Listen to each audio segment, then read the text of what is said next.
In a world that just never seems to slow down, how do we actually make space for timeless wisdom? It's a huge challenge, right? But it turns out there's a really fascinating solution in the world of self-paced spiritual study. Today, let's explore how Vedavarsity is tackling this, making ancient knowledge something you can actually engage with right now. This phrase really gets right to the heart of it. A lot of times, spiritual learning feels like one of two things. Either it's just a random collection of cool ideas you pick up here and there, or it's this super rigid, demanding program. What's being offered here is a third way, a path that gives you both structure and freedom. It's really designed for people who are genuinely seeking something deeper. So the whole mission is basically to build a bridge between the ancient and the modern. These courses are deeply rooted in the authentic śāstric tradition, the scriptural heritage, and the teachings of the great spiritual masters, the ācāryas. But the real key is that this profound wisdom is made accessible for anyone, anywhere, so you can learn in a way that actually fits your life. Okay, so what does this actually look like in practice? Well, it's way more than just a reading list. At the very core of the system is a practical, time-tested framework that's there to guide every single student. Let's break down the 4 steps of this journey. And here it is, the core framework: study, hear, reflect, and certify. Each step builds right on top of the last one. You start with your own personal reading, then you absorb wisdom from teachers, then you internalize it through reflection, and finally, you get to acknowledge your progress. Altogether, they create this experience that's really aimed at deep transformation, not just cramming your head with facts.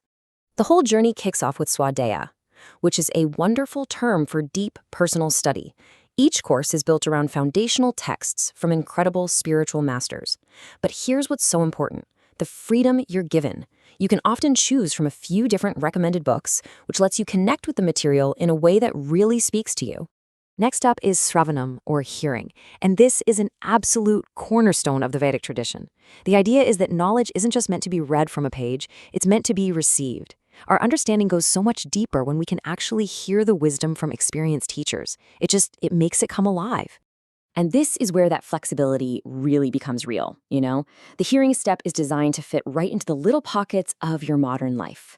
You can absorb audio lectures while you're commuting, or you can sit down for a focused video session when you really need to unpack a complex idea. The learning literally comes to you on your terms. So, once you've studied and you've heard the material, the next step is to really make it your own. And this is where reflection comes in. Now, I know you might see the word assessments and immediately think of stressful exams, but the purpose here is completely different. These questions aren't about getting a grade. They're a personal tool to help you see what's really sinking in and what might need a little more attention. And finally, certification. Now, this isn't about collecting credentials to put on a resume. It's really framed as an acknowledgement of your sincere effort and a source of personal encouragement. It just marks a milestone in your progress and helps motivate you to keep going on the journey. So this whole 4-step process creates this really powerful learning environment. And it works because of one core philosophy: a unique balance between freedom and responsibility. Let's take a closer look at how those two ideas play together. Here's exactly how that balance works.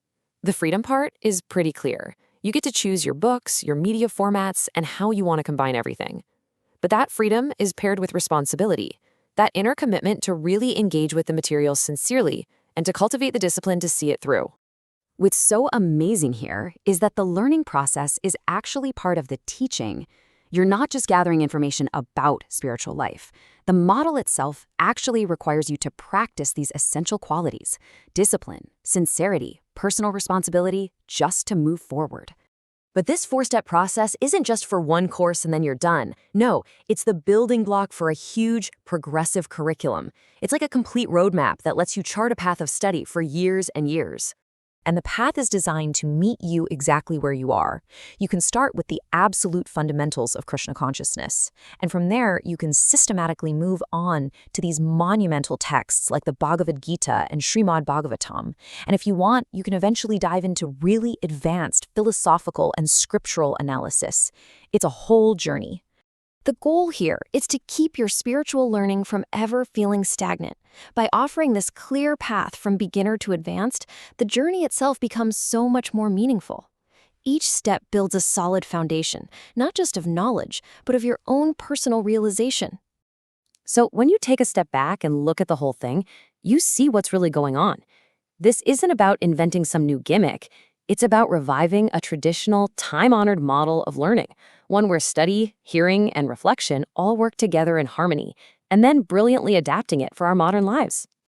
This final thought just gets to the absolute core of the philosophy. I mean, in a culture that's obsessed with life hacks and shortcuts, this approach champions something totally different: depth. It's this belief that true understanding can't be rushed. It has to be allowed to mature. Because at the end of the day, that is how real wisdom has always been cultivated. And that really leaves us with a powerful question for our own lives, doesn't it? In our own pursuit of knowledge, whether it's spiritual or of something else, are we just chasing quick fixes? Or are we willing to invest in a process that cultivates something much deeper? Wisdom that is matured, not hurried.